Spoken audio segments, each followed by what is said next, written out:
अस्सलाम वालेकुम। I hope आप सब ठीक होंगे। आज की रेसिपी आप एक दफ़ा खाएंगे तो आपके घर में यही चना चाट बार बार बनेगी। उसके लिए हमें चाहिए 2 कप चने, अच्छे तरीके से सॉफ्ट बॉईल होने चाहिए। अब उसके अंदर हम डालेंगे लेमन जूस 2 टेबलस्पून। इसको अच्छे तरीके से मिक्स कर लेंगे और जो कुछ चने होंगे उन्हें हम थोड़ा सा मैश कर लेंगे।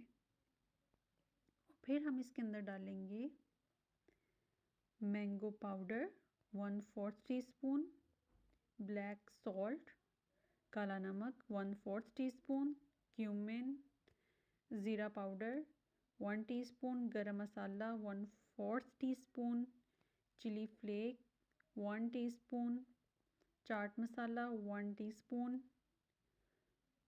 और चिली पाउडर 1/4 टीस्पून। इन सब चीज़ों को हम अच्छे तरीके से मिक्स करके इसके अंदर जो भी वेजिटेबल्स हैं वो हम इसमें ऐड कर लेंगे। उसमें है आलू को मैंने बॉईल कर लिया था थोड़ा सा जर्दा कलर डाल के, टमाटर, कुकम्बर और हमारे पास है प्याज, थोड़ा सा धनिया और उसके अंदर हम डालेंगे इमली का पानी 3/4 कप और 3/4 कप ही हम डालेंगे योगर्ट और थोड़ा सा पानी, ताकि उसकी थोड़ी सी ग्रेवी बन जाए, सॉस बन जाए। ये झटपट से रेडी होने वाले हमारे पास चना चाट है। ऊपर से हम स्प्रिंकल करेंगे चाट मसाला।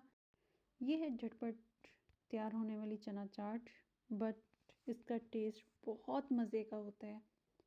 इंशाल्लाह किसी और वीडियो के साथ हाजिर होंगी। अल्लाह हाफिज़।